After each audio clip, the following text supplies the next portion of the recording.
Hey, good morning. How are ya? Happy Thursday. So, I tried to get this video done this morning before I left home. I just couldn't get it to come out the way I wanted it to. Couldn't get the thoughts and the points across. And I finally had to give up because I had to get on the road to work. So, I thought I could just let it go, like, yesterday's music video said, but apparently that's not my personality, and so here I am trying again. The topic is not labeling experiences good or bad, so I'm already a little bit frustrated, right, because I didn't get the video done, and I'm heading to work. I left a little bit early, and it didn't make a bit of difference because the road I travel on is completely shut down both directions. So I'm being rerouted to work, all backcountry roads, and trying not to label this experience good or bad. So it's the perfect tie-in to the video today. There's a fella by the name of Neil Donald Walsh, and he wrote a book called Conversations with God. He is amazing. I mean, really, he's very insightful and inspirational. He's also a bit maddening because he really challenges your traditional beliefs and makes you think about why you believe what you do, and do those beliefs really serve you? So he says we should not label any experience good or bad.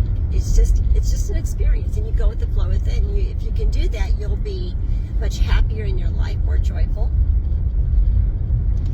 So he goes on to say that you can't know something without knowing its opposite. So you can't know up if you don't know down. And you can't know happy if you don't know sad. You can't know love if you don't know fear. You get the idea here, right? Humans get into trouble when we call things good or bad because we can't help but label things. So if you label it good or bad, we often tie emotion to that label. And sometimes that emotion does not land us where we want to be on that emotional scale.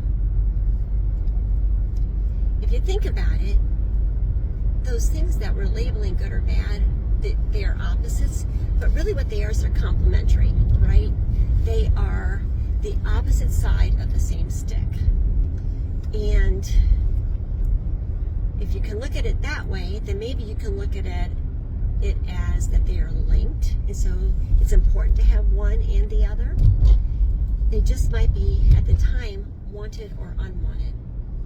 And if we can change it from good or bad to wanted or unwanted, it really takes the sting out of stuff. Like this morning, I could be super frustrated that I'm going to be very late for work, that somebody else is going to have to treat my patient, put the schedule behind for everybody, which feels really bad, feels like frustration to me. But if I change that from bad and frustration to just unwanted, well, it's unwanted, but it's okay. It's going to be all right. Somebody's there to take care of my patient this morning. And maybe they'll do a better job than I do.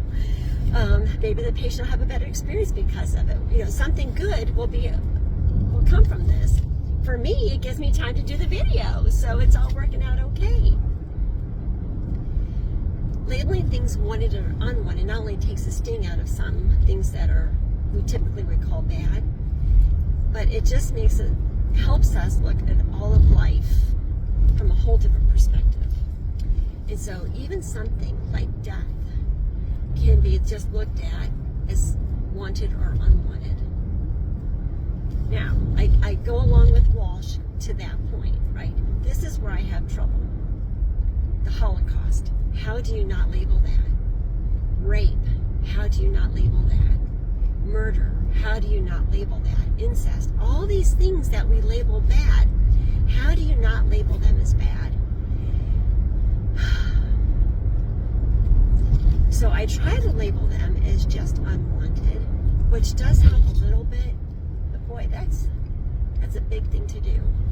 So anyway, if you've got time today to think about this, if you've got some really good insight into it, or how you look at life, I would love for you to post it in comments because it'll help me and probably help others in the group.